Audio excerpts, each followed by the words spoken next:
Hello and good evening. You are watching Newsplus right here on ZIGG Prime. Thank you so much for joining us. My name is Faith Nyaude. A quick look at stories to look forward to in this evening's bulletin. Zimbabwe is strengthening economic ties with Japan as it positions itself as an investment destination of choice on the global stage. Today, President Mnangagwa presided over the signing of 3 agreements between Zimbabwe and Japan at the Zimbabwe Business Forum, held in conjunction with Expo 2025 Osaka. Details on those deals and how Zimbabwe will benefit are coming up here on Newsplus. Stay tuned. We shall also look at the latest figures from the central bank, which show a surge in ZIGG transactions, but traders are warning that gaps in the banking system could see these gains being reversed. Later on, Newsplus takes you to Beitbridge, where border officials and the Zimbabwe AntiCorruption Commission have teamed up to fight corruption at the country's ports of entry. And later on in sport, we hear from the Chevron's T20 captain on how he is sharing his experience in the short format of the game with his teammates. In our first report this evening, Zimbabwe is strengthening economic ties with Japan as it positions itself as an investment destination of choice on the global stage. Now, during a high-level engagement led by President Emmerson Mnangagwa at the Osaka 2025 Expo, 3 major agreements were signed in tourism, mining, and industry and commerce, signaling a renewed push for trade and partnership. More in the following report. At the bustling grounds of the Osaka 2025 Expo, Zimbabwe took center stage, using the global platform to attract investment and deepen international trade ties. 3 key memoranda of understanding were signed at the Zimbabwe Business Forum in the presence of President Emmerson Mnangagwa, who led the country's high-level delegation. We are determined to deepen and expand our cooperation with Japan to achieve a shared growth. This platform has presented us a chance to share ideas on how Zimbabwe and Japan can expand cooperation in the fields of trade and investment promotion. With delegates from sectors like agriculture, industry, mining and tourism in attendance, Zimbabwe presented itself as a stable, secure and investment-ready economy. Agriculture, infrastructure development, renewable energy and technology present particularly promising opportunities for collaboration with Zimbabwe. The manufacturing sector of our country is expanding industrial parks, developing value chains in steel. Tourism Minister Barbara Rhodes signed an MOU with the Japan Tourism Agency, while Mines Minister Winston Chitando sealed a deal with the Organization for Metals and Energy Security. The MOU that we signed between Zimbabwe Tourism and Japan Tourism will increase the tourists coming to Zimbabwe. That's our main objective, for Japanese to feel free coming into Zimbabwe. Secretary for Industry and Commerce, Dr. Thomas Uteteushe signed with Toyota Connected and Pegara.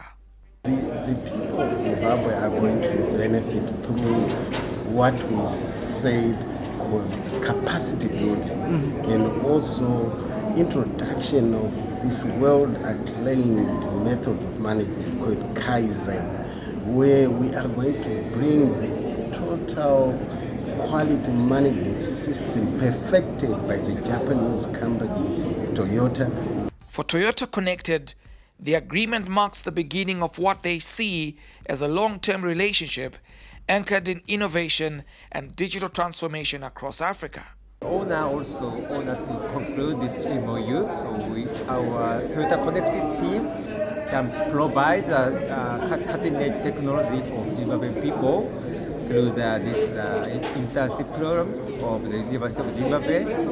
Yes, in the future, so that this is a big challenge, but we are very excited. From trade to technology, Zimbabwe's Osaka mission was unified by one vision: mutually beneficial partnerships that drive inclusive development.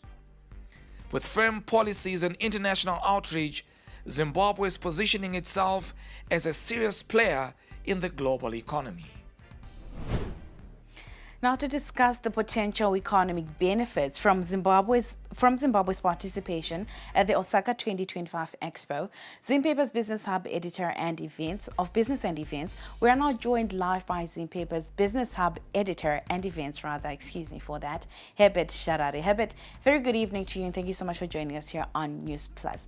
Now, can you just take us through some of the expected outcomes from Zimbabwe's participation at Expo 2025 Osaka?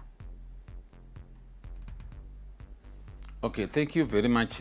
Zimbabwe is participating at Osaka 2025. This is a major expo that is bringing in about 170 countries from across the world. And as a country, Zimbabwe is expecting major developments to take place. For example, Zimbabwe's tourism by the end of Expo is expected to grow 15%. Trade is likely to grow again 10%. And investment opportunities around 10% again.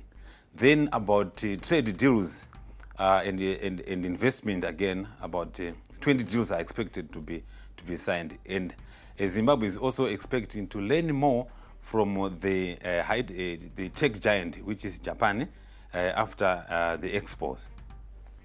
Now, Herbert, the conference provides a platform for Zimbabwe to strengthen bilateral trade with Japan with specific areas of cooperation. Can Zimbabwe target through participation at the Expo?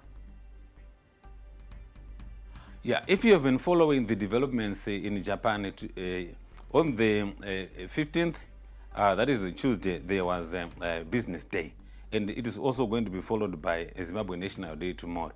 But going back to Tuesday, a number of deals were signed between Japanese companies and Zimbabwe parastatals, Japanese companies and Zimbabwe private sector players. Of interest, Minister of Mines and Mining Development signed some deals, and also Minister of Tourism signed some deals. So there are major developments in Japan, and Zimbabwe is definitely going to benefit from some of these deals that have been signed. Now, we're talking about Zimbabwe and Japan strengthening their trade ties. In particular, we are talking now about Zimbabwe targeting an upper middle income economy by 2030. How important is this? Thank you very much. I think it's critical that we look at the size of Japan's economy. Japan, according to states, is about 4.2 trillion economy. And beside that, Japan is also good in terms of industry, in terms of agriculture, high-tech agriculture, in terms of services provision, and also automobile businesses. So Zimbabwe as a country, it's very critical to forge partnerships with such kind of big economies in terms of technology transfers. We really need to import technology from countries like Japan so that we can also boost our tech in Zimbabwe. Look at Zimbabwe is one of the biggest producers of lithium. The battery, which lithium, a mineral which is used to make some automobile batteries and other high energy storage facilities. So it's very critical that Zimbabwe forges relationships with countries like Japan that are also good in the production of motor vehicles. And today, vehicles of the future are hybrid vehicles and also electric vehicles. So these relationships are really very critical at this point in time. Oh, thank you, Herbert, for joining us and for giving us your insights on that particular matter. Now, let's talk about the ZIGG. The ZIGG accounted for 32% of national payment transactions in April, peaking at 43% in May before easing to 35% in June. Loan uptake is following suit, with weekly growth averaging 0.7% for ZIGG loans, ahead of United States dollar loans at 0.56%. But while the numbers point to progress, former market players say financial institutions have to revamp their banking policies, or they will lose this momentum to an informal thriving shadow banking system. The ZIGG continues to show traction in the financial services sector. New data shows growth in transactions and also in loan uptake. But despite this, formal economic players say banks need to revamp their banking policies. They say the current setup is frustrating users and fueling informal workarounds. Latest Reserve Bank of Zimbabwe statistics for the second quarter of 2025 indicates that loan-to-deposit ratio for ZIGG jumped from under 30% in April 2024 to 45% by May this year. While ZIGG movement has improved, concerns still lurk. Players in the formal economy are concerned that tight withdrawal limits and slow digital integration is a growing challenge. So if I'm to take my money to bank XYZ today, $5,000, I've made myself $5,000 into my bank account, right? What does that mean tomorrow? I'm now being told you can only withdraw $1,000 per day. Meaning to say I need 5 days to get my money from the account. So in a way, the policy that we have put in place is now inhibiting me from putting money into the account. Because of limited liquidity in the mainstream economy, there are now entities offering cash boxes and safety deposit services. Companies are willing to part hard-earned cash for such. So whoever is doing his deals is not putting money into the mainstream economy. They are putting money into different business. There are some business that have come up who are now looking after keeping our money, right? Instead of you depositing your money with CBZ as an example, you put in a vault, in a safe deposit box. Economists say authorities have to deal with the transacting public concerns to ensure they do not lose the growth in financial services. The Monetary Policy Committee, it will also be important for the central bank to ensure that there is also financial sector stability and there is also confidence, because growth also comes from people transacting through the formal channels, which is banking their money. A lot of people from the CSO, they don't use the formal banking system. The Reserve Bank of Zimbabwe Monetary Committee notes the thriving use of alternative banking, which has mainly driven by currency volatility in the past. Now this under control, the main focus for the central bank is to increase the ZIGG usage. But stability alone is not enough to get us to where we would want as an economy. You would also want a very strong use case for our currency. We need strong investments, incentives for that shift to happen. The ZIGG's growth in transactions and also in loans is a positive signal. But economists say unless banks rebuild trust, these gains could be reversed. Reporting for ZTM Prime, I'm Mr. Chatkubo in Harare. Now, Zimbabwe's high sugar production costs continue to be put under scrutiny. We'll give you details when Newsplus comes back.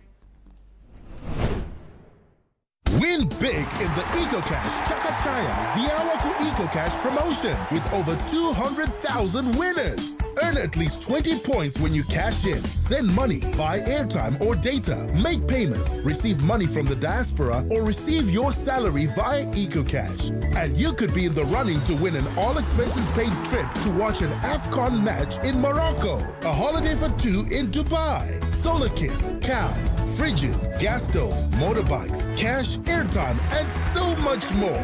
It's simple. Simply transact, earn points, and win in the Chakachaya Ziawaku EcoCash promotion. Dial *151# or use the EcoCash app now. EcoCash. Live life the EcoCash way.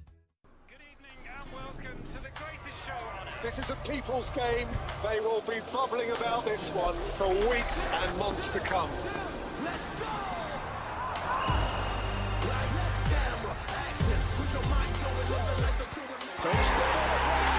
Wherever you are, whatever your reason, it's on SuperSport all season long. Reconnect and stay connected to DSTV Compact and get the best football on us. Didn't graduate? I guess I blew it. You couldn't advise him anything. He would just look at you and say, so who do you think you are? We were just like really spoiled. And then they just give me the receipt and I'd pay. The guy walks in one day and then he says that he wants to make a movie. He was blowing the money. There was just like this habit that he had where as soon as he got money, it was gone. I just didn't have the skills or the experience. This money, I could see it disappear so fast.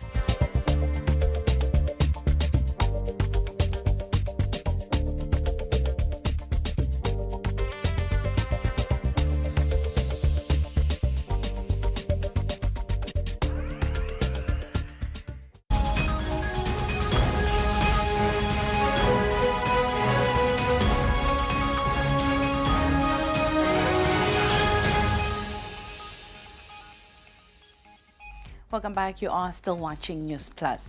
Palestine's ambassador to Zimbabwe, Dr. Tama Al-Masri, says international double standards are hindering the effective administration of justice in the Gaza region. The Gaza war is an armed conflict in the Gaza Strip, and Israel fought since 7 October 2023. Now, as part of the unsolved Israeli-Palestinian and Gaza-Israel conflict dating back to the 20th century. Ambassador Al-Masri said this after paying a courtesy call on Vice President Kembo Mahdi. We spoke also about the double standards, international double standards that actually allow the justice to be very late in our area to punish Israel or to stop the Israeli occupation, but unfortunately we find a peaceful and a friendly country like Zimbabwe under illegal sanctions. Who can describe this to any student for international relations? Zimbabwe has illegal sanctions while Israel protected from everyone, and Israel commit the worst genocide in the century 21st. Actually, this is unacceptable. Zimbabwe's sugar industry is facing intense scrutiny as legislators probe the high cost of production, which is rendering the country's sugar uncompetitive on the regional market. Today, officials from the Ministries of Industry and Agriculture, as well as the Zimbabwe Electricity Transmission and Distribution Company, appeared before Parliament's Industry and Commerce Committee to shed light on the factors contributing to the skyrocketing costs. More details in the following report. Zimbabwe's sugar industry contributes 1.4% to the country's gross domestic product and employs over 30,000 people. However, the industry continues to face viability challenges due to high production costs, resulting in uncompetitive pricing. Local manufacturing companies find it cheaper to import sugar from neighboring countries like Mozambique rather than purchasing it locally. Our sugar is generally expensive.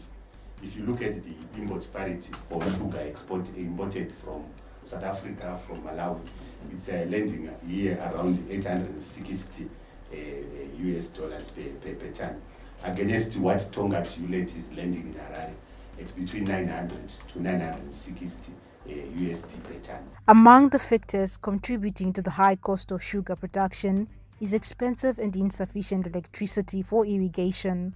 Zimbabwe's sugarcane production rate stands at 70 tons per hectare, which is below the global benchmark of 100 tons per hectare. To address these challenges, the Zimbabwe Electricity Transmission and Distribution Company says it is working on securing contracts with private companies to set up solar plants. Which means ZTTC is envisaging having the private sector setting up commercial and industrial solar plants to benefiting the farming community who have good credit ratings. Parliament is urging the Ministries of Industry and Agriculture to expedite the review of the Sugar Act to address the challenges facing the sugar industry. First enacted in 1964, the outdated legislation fails to adequately address the industry's problems. I think for us as a committee, this is very urgent. Unfortunately, at the moment, we now have got two ministries, Ministry of Lands, Ministry of Industry and Commerce. We are supposed to come together and bring this thing to the House. I don't know if we can have timelines. Yes, we are going to say these issues are with the Auditor General, but I think we need timelines on this. Following thorough consultations, Parliament's Industry and Commerce Portfolio Committee will draft a report with recommendations to be presented in the National Assembly. For now, sugar farmers await solutions to their challenges with bated breath. Sharon Mujinjema for ZTN News at Parliament. Meanwhile, Zimbabwe is committed to advancing artificial intelligence and technology development through strengthening policies and enhancing connectivity. Speaking at the just-ended World Summit on the Information Society, ICT Minister Tatinda Mavitira emphasized the need for the country to adopt best practices to create sound policies.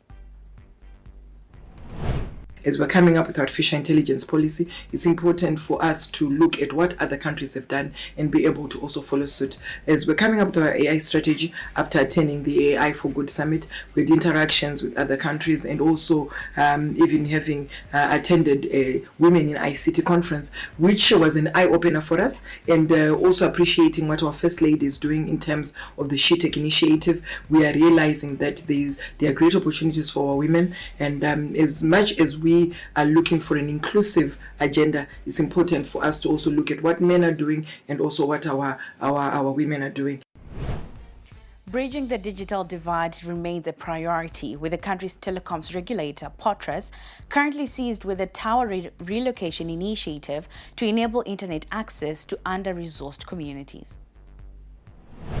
We have set up over 202 community information centers in the rural areas, where the elderly are staying, where the rural folk are, where they can go and access ICT services, government services. Recently, we even introduced the telemedicine as well in those areas, so that they don't have to be traveling all the way to the towns. Hence, in promoting inclusivity and bridging that digital, divide.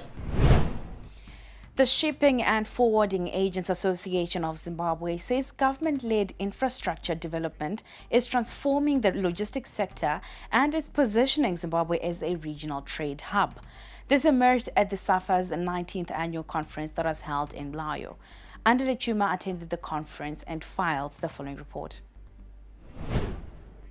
Over the past decade, Zimbabwe has been channeling significant investment into the road rehabilitation and expansion to ease the movement of goods and people. Upgraded infrastructure, particularly roads and rail, is expected to result in faster and more reliable transport networks, streamlining logistics operations, reducing delays and improving delivery times for businesses. Improved infrastructure is also a key factor in attracting foreign and domestic investment. The local logistics industry has given thumbs up to the current efforts by authorities to upgrade the country's road, rail, and aviation infrastructure. We have said Zimbabwe is not a landlocked country, but we are saying we are a land-linked country, as it is correctly positioned as a transit hub as well as an import and export nation for the whole of Africa and beyond.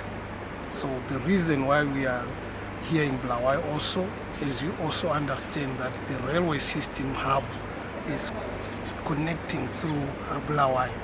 Transport Deputy Minister Joshua Sako said the government is targeting regional transit dominance with projects to upgrade rail, road and air infrastructure, including the recapitalization of the National Railways of Zimbabwe. The Robert Gabriel Mugabe and Joshua Mqabu Nkomo airports are also being expanded to handle up to 9 million passengers annually. The Deputy Minister said efficient logistics systems will unlock trade potential at a time when the country is pivoting to maximize gains from the African Continental Free Trade Area. We're looking at border post modernization, where PPPs have been established for the upgrade and modernization of Chirundu border post, which is already a one-stop border post, as well as the Forbes border post along the Baira corridor. With Forbes border post, work is set to begin by the end of this year, and we hope to conclude by the end of 2027. Zimbabwe Anti-Corruption Commission Chairperson Michael Reza called for integrity in a sector which handles over 95% of the country's imports and exports. He said government was concerned about some clearing agents conspiring with Zimbabwe officials to operate a plethora of underhand dealings. Even more alarming is the collusion between some shipping agents and Zimbabwe officials. We have documented cases where corrupt officers conspired with clearing agents to undervalue goods misclassify imports and expedite illegal clearances for bribes. As infrastructure continues to improve, the logistics sector is upbeat about Zimbabwe's prospects as a gateway for regional commerce. The upgrade in infrastructure, particularly in transport and logistics, aims to support economic growth and improve connectivity as the country nudges towards its target of an upper middle income economy by 2030. For ZTN Prime, I'm Andile Chuma in Bulawayo. Now, in other news, at least 200 ambulances are expected to be disbursed to health facilities across all the country's 10 provinces under a partnership between government and Discovery Ambulance Services. The partnership will also see the commencement of a free medical service rollout countrywide. The initiative, which is running under the Presidential Emergency Medical Scheme, is expected to alleviate the health sector deterioration plaguing the country. To discuss this facility further, we are joined live by Elliot Chivige, the practitioner in charge at Discovery Ambulance Services. Elliot, good evening and thank you so much for joining us here on Newsplus. Now, one would want to understand, how will this free medical aid scheme work and who is eligible for it? Good evening, Zimbabwe. Good evening, Faith. Thank you for the very important question. As Discovery Ambulance Services, we have partnered the Ministry of Health, rolling out the Presidential Emergency Medical Scheme, sponsored by Discovery Ambulance Services Group CEO, Mr. David Mnowenyu, in collaboration with the Ministry of Health Services. We have been targeting the marginalized communities. We have been to all the provinces of Zimbabwe, and lastly, on the 12th of July, we were in Epworth, where we were targeting those that are marginalized. In Zimbabwe, we have people that are living with disabilities, that are living with wounds, injuries, fractures, morbidities and comorbidities. They don't even know where to go to and how to access medical services. So we are targeting those ones. Now, Elliot, you talk about access. How do people then access the services? People are already benefiting. All you need to do is to dial 991. That's our Discovery Ambulance Services toll-free number. If we have a condition, if we have anything that you are not able to look after yourself or you're not able to access medical services, dial 991. Then you book us and we'll come and assist you. Now, apart from this program, which other programs do you have in store that are aimed at ensuring that healthcare is more accessible and affordable? To be precise, the PEMS, Presidential Emergency Medical Scheme, has got two arms, has got two wings. The first arm is the medical outreach, where we screen, we consult, and we treat. But the other arm, which is a very big and also the most beneficial arm, is the first aid training. As Discovery Ambulance Services, we are saying everyone should be equipped with emergency skills in case of emergencies at home, in case of emergencies in the community. So we are saying the community should be the first responders. So we are converting every community member into a first responder so that they know what to do in case they are faced with an emergency or a colleague is faced with an emergency. Elliot Chivige, practitioner in charge with Discovery Ambulance Services. Thank you so much, Elliot, for your time and for joining us. Now, Beitbridge border officials are joining forces with the Zimbabwe Anti-Corruption Commission, ZIGG, to combat corruption and enhance transparency at Beitbridge border post. This initiative aims to address concerns over rent-seeking activities and smuggling of banned goods, which affect government revenue collection. The multi-sector campaign includes the Zimbabwe Revenue Authority, ZIMRA, ZIGG, Immigration Department, transporters, cross-border traders, and local authorities. The Assistant Regional Immigration Officer in charge of Beitbridge Station, Kanisia Magaya, said that the department had adopted zero tolerance to corruption. Now you are watching Newsplus. We'll be back shortly after this.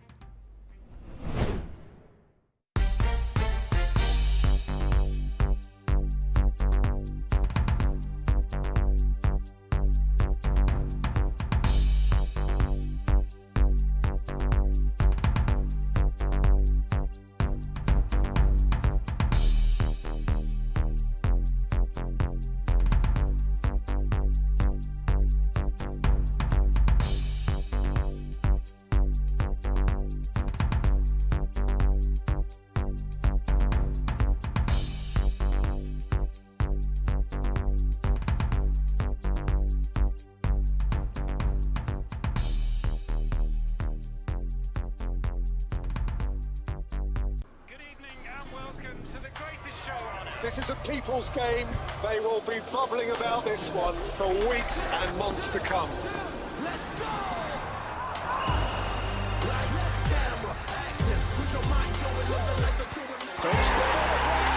Wherever you are, whatever your reason, it's on SuperSport all season long. Reconnect and stay connected to DSTV Compact and get the best football on us. Harare, tune into the beat. Capitalk 100.4 FM, your source for news, business, sports, fashion, and more. Experience the pulse of Harare's culture and lifestyle. Capitalk 100.4 FM, Harare's top radio station. Join the conversation with Zimbabwe's top personalities. Subscribe now for fresh and infotainment content daily. Capital 100.4 FM, Harare's heartbeat.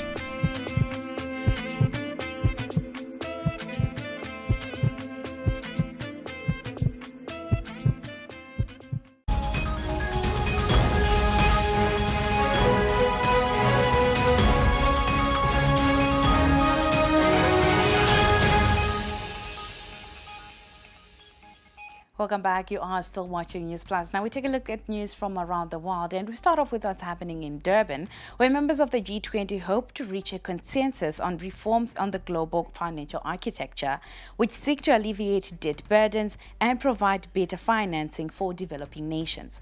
G20 Finance and Capital and G20 Finance and Central Bank deputies are meeting in Durban this week against a backdrop of rising global tensions and economic uncertainty.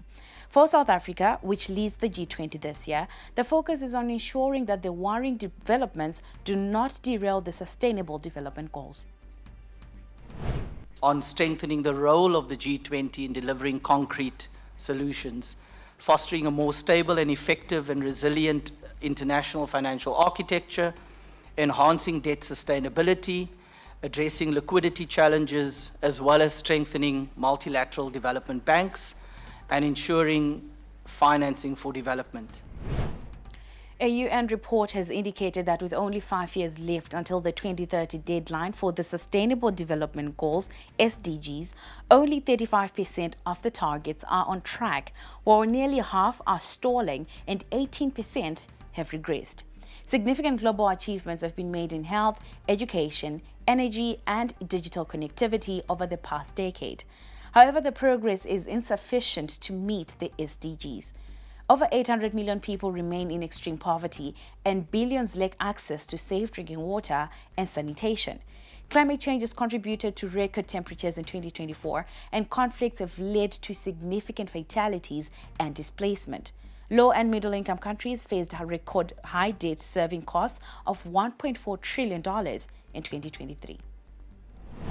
First of all, about clean energy, we are witnessing an irreversible movement towards the hegemonic role of renewables. And I'm optimistic about the capacity of renewable energy to very quickly assume a leading role in the global economy.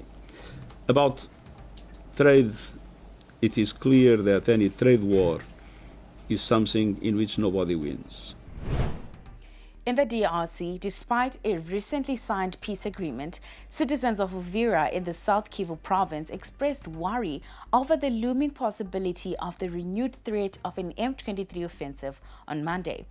The landmark deal brokered by the United States and Qatar and signed in Washington on the 27th of June provides 30 days for the establishment of a joint security mechanism, 3 months for the complete withdrawal of Rwandan troops, and 90 days for launching a regional economic plan.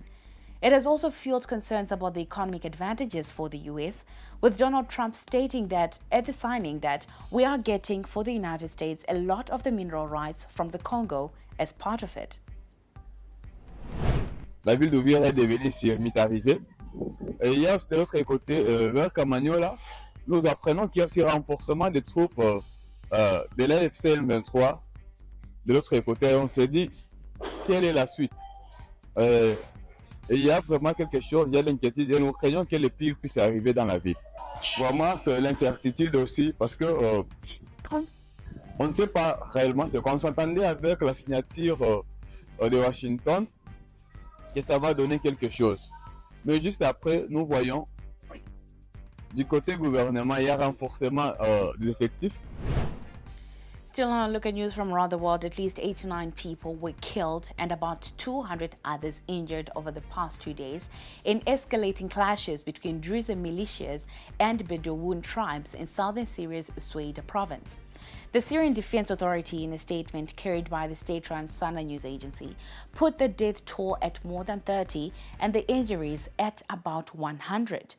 Attributing the escalating clashes to a breakdown of institutional control, the Syrian Defense Authority stated that specialized military units had been deployed to separate the warring factions and secure evacuation routes for civilians. And now we take a look at business news.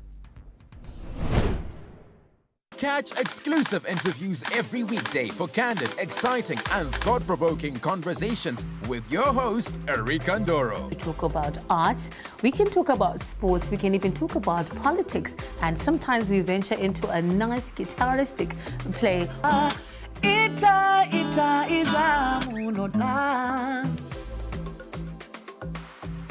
The one story where you can't get out of your head.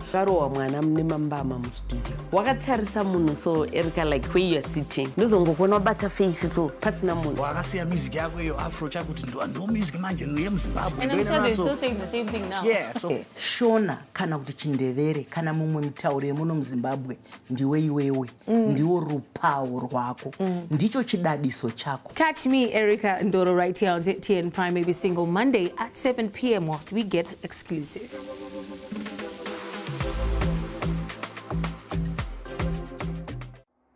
Harare, tune into the beat. Capitalk 100.4 FM, your source for news, business, sports, fashion, and more.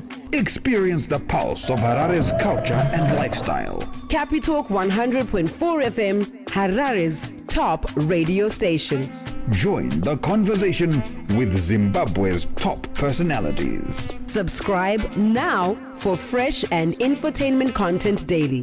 Capital 100.4 FM, Harare's heartbeat.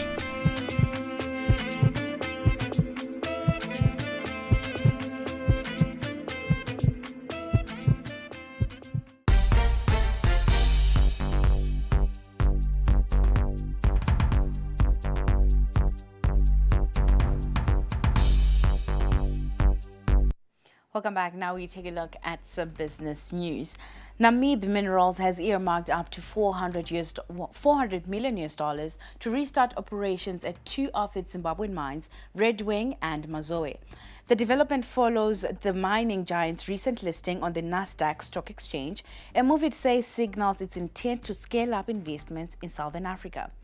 Preliminary work is already underway at both sites, paving the way for full-scale operations in the near future. The move is said to boost Zimbabwe's mining sector, a key contributor to the national economy. Mining accounts for more than 60% of the country's export earnings and remains central to the government's vision of transforming Zimbabwe into an upper-middle income economy by the year 2030. Still in business, the Zimbabwe Stock Exchange, ZSE, has lifted the suspension of trading in Mikos Limited shares effective immediately after the company resolved corporate governance issues that triggered the hold in November of 2024. ZSE CEO Justin Goni did confirm that trading will resume with circuit breakers open to allow for price discovery. Central to the resolution was the reconstitution of the Mikos board, including the appointment of independent acting chairman Fayaz King following the retirement of long-time chair and controlling shareholder John Moxon. Now, Kudanai Sharara Zimpaper's Business Hub deputy editor shared his thoughts on the development. I think the lifting of the suspension is a critical step towards restoring stability at the company. But it signals deeper lessons for Zimbabwe's market. First, I think the ZSC's decisive action underscores its commitment to enforcing governance standards, which is a positive move for long-term market integrity. Suspensions, whilst disruptive, especially to shareholders, They demonstrate the regulators' willingness to intervene when shareholder disputes or strategic opacity threatens investor interests. However, this episode reveals lingering vulnerabilities. Miku's governance crisis, which is centered on the conflict of core assets like the Victoria Falls Hotel, highlights how weak board shareholder alignment can destabilize even established conglomerates. The resolution must address root causes, transparent strategic oversight, equitable stakeholder engagement, and clear asset management framework. Sharara added that for investors, the reinstatement of Mikul's offers short-term relief, but demands caution. For investors, the lifting offers short-term relief, but demands caution. Confidence hinges on sustained governance reforms, not just regulatory reprieve. In Zimbabwe's volatile economy, robust corporate practices are non-negotiable for risk mitigation. Mikus now faces a litmus test. Its ability to institutionalize credible governance will either reassure the market or amplify skepticism toward ZSC-listed entities. Ultimately, this case sets a precedent. The ZSC's vigilance is commendable, but true progress requires companies to preempt crises, not just resolve them under duress like what has happened now. Mikul's reported a strong third quarter with revenue up 54%, driven by sales growth and exchange rate gains, while group profit after tax stood at 73.4 million Zimbabwean gold, reversing a loss of 4.5 million Zimbabwean gold in the same period last year. Now, still now look at business news tonight. Zimbabwe's dairy industry players have raised concern over high tax rates, rising feed costs, and restrictive permit requirements, factors that they say are hindering growth and investment in local milk production. The issues were highlighted during the launch of the Dairy Value Chain Competitiveness Report in Harare by the National Competitiveness Commission, NCC, this in partnership with the Zimbabwe Dairy Industry Trust. Francis Kamsheche gives us more in this report. Globally, the dairy industry accounts for about 14% of agricultural trade, and locally it directly employs 30,000 people, with another 1.3 million benefiting indirectly, underscoring its importance to Zimbabwe's economy. Speaking at the launch of the Dairy Value Chain Competitiveness Report, the director of the National Competitiveness Commission said government intervention is critical to tackle structural bottlenecks and boost local production. The Act is outdated in the sense that it does not recognize the current prevailing situation here on the ground, where we have got now multiple farmers. Before the land reform program, we had commercial farmers. Now we've got small-scale commercial farmers, medium-scale commercial farmers, and also commercial farmers. So that act needs to be reviewed.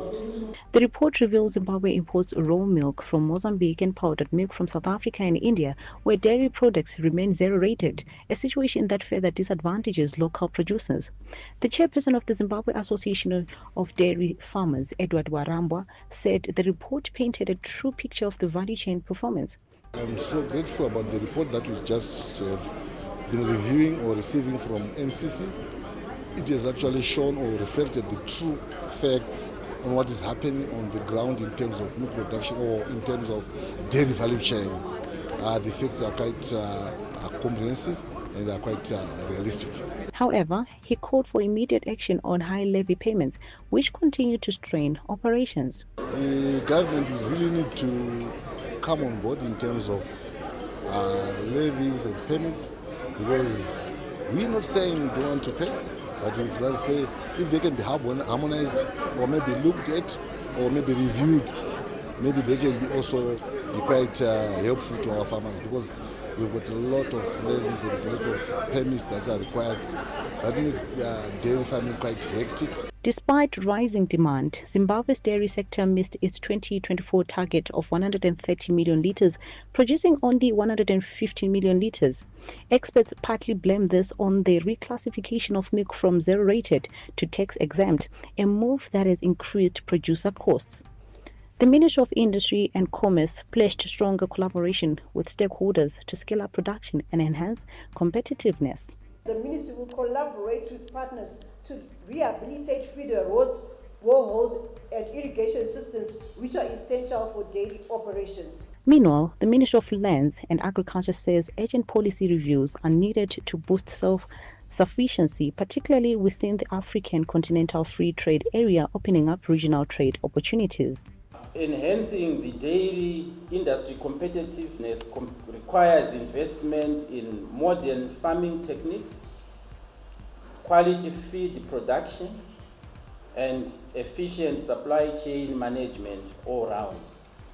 It also calls for robust regulatory frameworks and an enabling environment. Zimbabwe milk production continues on a steady rise, with the country aiming for self-sufficiency. In 2024, raw milk production rose by 14.9%, reaching approximately 115 million litres. But despite this progress, challenges like power and water shortages, high feed cost, low producer access and limited access to finance still need to be addressed. Players in the sector say conversations like this one are very crucial in coming up with organic solutions to their unique challenges. For ZTN Prime, I am Francisca Msheche in Harare. And now for some entertainment news. In a world where music transcends boundaries, where rhythm and melody unite the hearts of people, comes a show that celebrates the power of music like never before. Get ready to dive into a sonic journey that will leave you mesmerized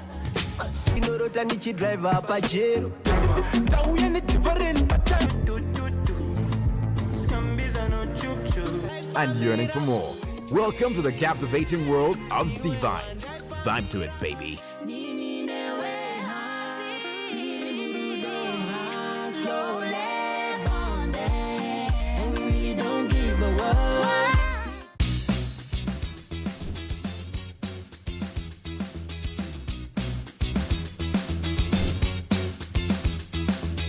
Dental checkups, experiments, games.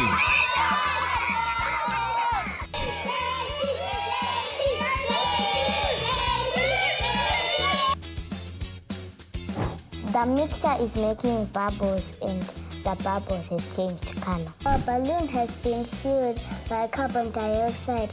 We have it all right here on Happy Sprouts. Catch us exclusively on ZTN Prime, DSTV channel 294. Captain Wally J's about to take you to boot camp. It's the riveting science and tech show that keeps you up to date with the hottest gizmos on the block and revealing the illustrious and innovative visionaries in Zimbabwe.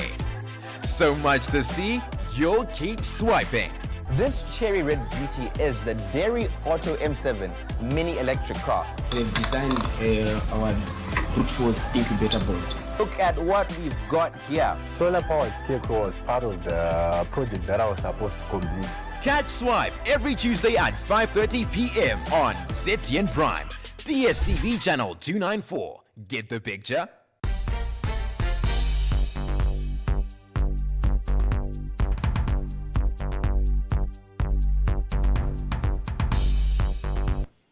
In our look at entertainment news tonight, preparations to host the King's Likazi annual commemorations have started with a strategic partnership between event organizers and Zimbabwe Star FM being launched.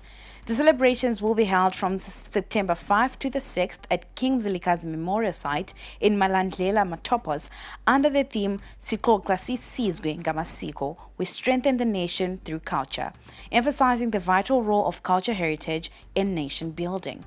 Now, in a milestone achievement to preserve cultures, Matebele and region traditional leaders will lead the commemorations, and these include Chief Matema, Chief Dakamela, Chief Fuyana, Chief Machazi, Chief Mate, and Chief Menyezwa.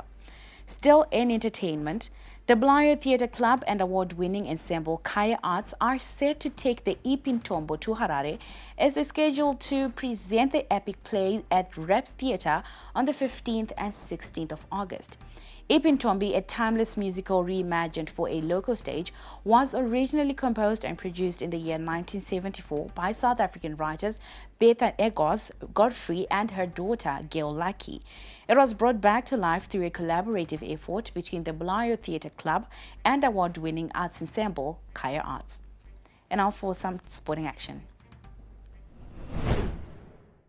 They call me Racer X, or in this case, Racer J. All right. Put your seatbelt on.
In our look at sport, we start off with some cricket news. Chevron's T20 captain Skandar Raza says he's using his experience playing with some of the top players in the world across various T20 franchise leagues to help his young Chevron squad develop and compete against top international teams.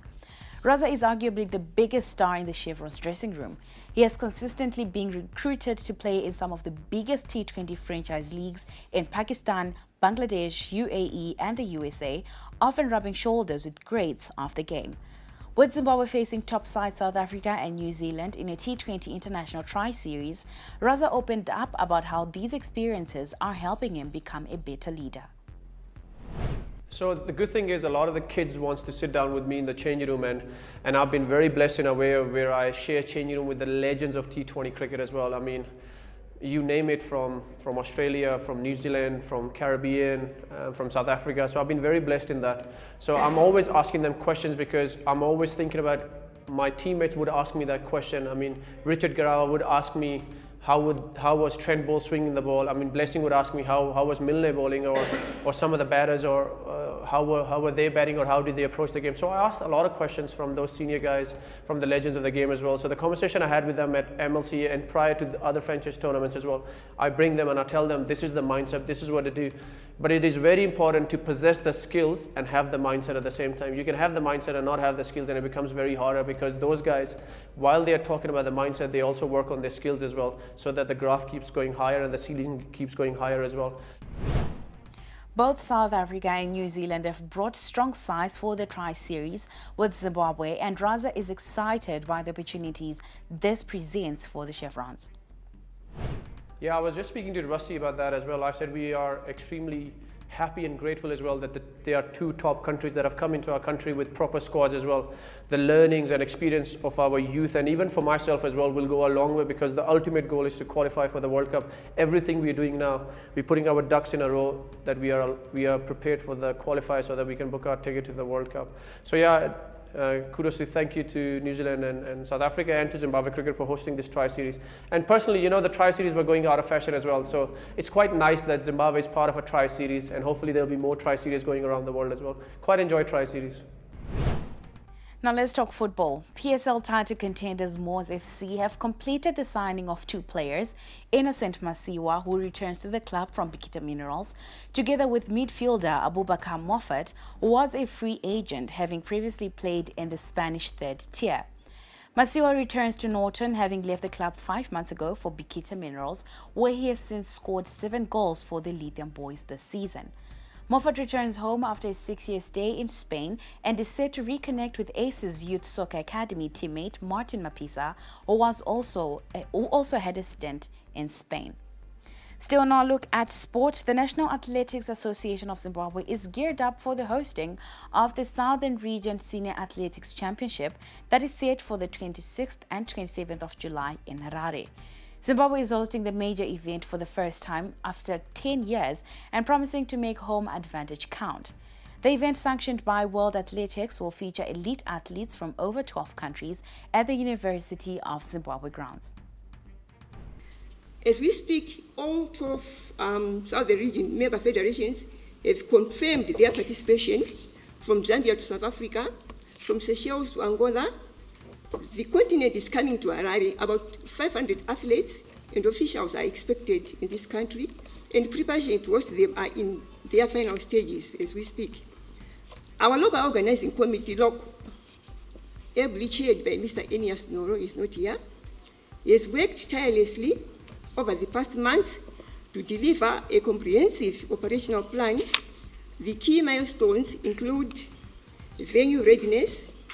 The University of Zimbabwe Athletics Track has undergone final inspections and minor enhancements, ensuring compliance with the World Athletics standards. Accommodation and logistics. Athletes and officials will be housed in the designated hotels within the proximity to the venue, with dedicated transport systems in place to ensure efficient, secure, and punctual mobility. We have secured all required equipment, including starting blocks, electronic timing systems, lane markers, photo finish cameras, and communication radios. This is more than a sports event. The championship is a continental statement of unity and excellence. It's a platform for young athletes to shine, secure sponsorship. The Zimbabwe Olympic Committee held a high impact from the athletics circuit and reaffirmed their support of athletics at different levels.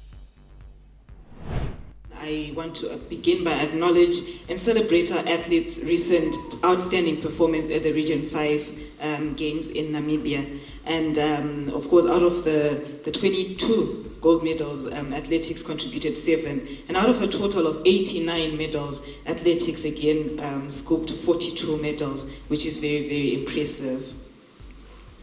So these victories, they're not only a reflection of personal excellence, but also a spirit of Olympism, excellence, friendship, and respect. These are the 3 values of the International Olympic Committee. As the Zimbabwe Olympic Committee, we see these milestones as strong indicators of Zimbabwe's sporting foundation, that it's solid and that the Olympic movement is growing stronger in our nation. And these gains are anchored in unity among athletes, among schools, among families, and of course federations. And we pay again special tribute to the parents, guardians, coaches, clubs, schools, and volunteers who serve. Players from Bari House Jadel Football Academy have jetted off to China, where they will take part in this year's edition of the 100 Cup in Beijing. Academy Director Walter Musanu believes they have done all they can as they are out to defend their title against some of the best under-11 and 13 teams in China. We never thought the day would come, though we knew it would come, because we work with faith. And the kids are expecting. I'm sure you can tell with the mood, and the coaches are ready. They will prepare the kids, and I would love to believe that we are trying to go and defend the silverware. We will try our best to bring it back home. Of course, our home is both in China and Zimbabwe. So that's all we had for you on Newsplus this Tuesday evening. Thank you so much for joining us. We leave you with the forecast. Good evening and enjoy the rest of your viewing.